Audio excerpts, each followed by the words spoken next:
When you feel it's hopeless, when you think that you lost, oh, I will take your hand and we'll rise up from the dust. Oh, here we go, go, go, let us heal and grow. You won't be alone, we're Press the bell icon on the YouTube app and never miss another update. Please subscribe to Hal Abuur Somali channel.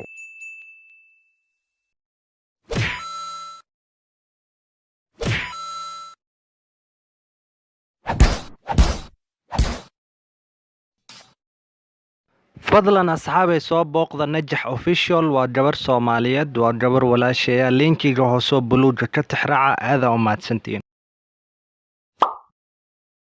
sidoo kale halqaad official soo booqda waa wiil Soomaaliyeed subscribe like ku caawi aada u mahadsantiin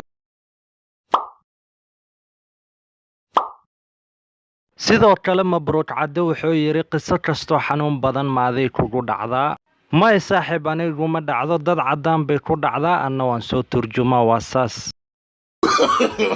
no.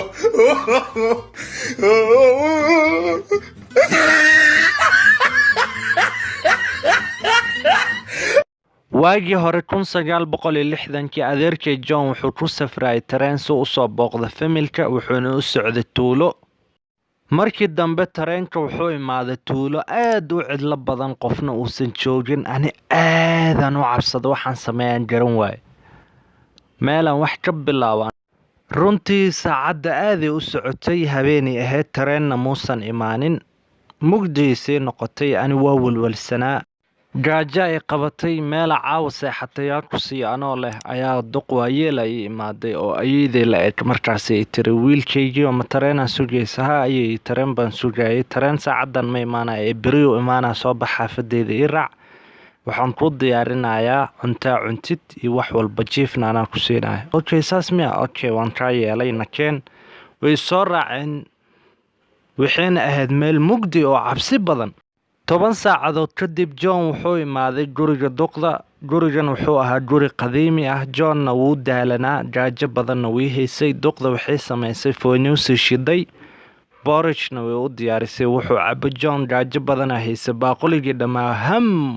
uu dhameystay caadi ma ahanin markii dambe John waxaa la siiyay qol hal sariir taalo mugdi ah Johnna ayeedii u mahad celiyay wuxuu ku yiri waa mahadsan tahay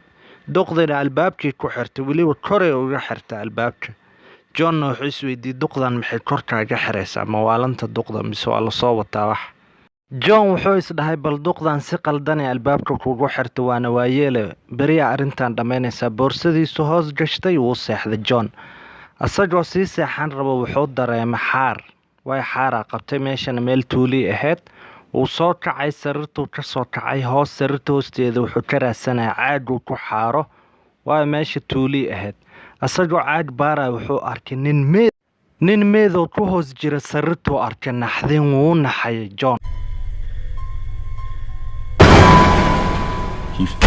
John wuxuu ku cararay daaqada soo u fakado laakiin daaqadana way xirneed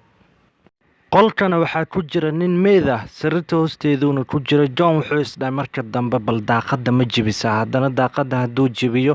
duqda waxaa waa chance fiican ku helaysaa intuu baxay soo qabanaysaa wuxuu sameeyo u garan way markii dambe John wuxuu sameeyay meedkii soo bixiyay sariirtu dul saaray go'oona ku daday asagana sariirta hoosteedu galay wuxuu sugayay qof inuu soo galo waayo qofkaas wuxuu rabay John inuu dilo John wuxuu maqlay shanqar qof soo socda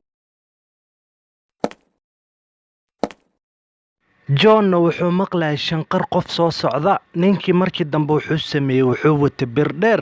wuxuu maleynaa inuu John yahay uu ku dhuftay 5 mar camal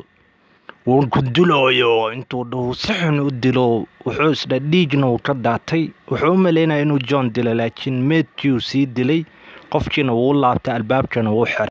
John markii dambe sariirta hoosteedu ka soo baxay ninkana birta meesha uu uga tagay John wuxuu sameeyay daaqadii uu ku furay birta ilaa amarkiisu u furanta boorsadiisu soo tuurtay asagoo baayay hooyo ay dhahayo soo boodo iska fikireenin ilaa amarkiisu waxa ma gaarin dhaawac badan ma gaarin John uu soo orday asagoo soo orday wuxuu imaaday meel boosteejo ah oo gaariyaal badan yaalaan markaasaa leeftiyaa la siiyey waa la qaaday John wuuna badbaaday John wuxuu dhawaaqay si xanuun badan oo igu dhacday waayo duqdaas waayeelta ah waxay ahayd qof oo jirka bini'aadanka ka ganacsata lacag badanna siisata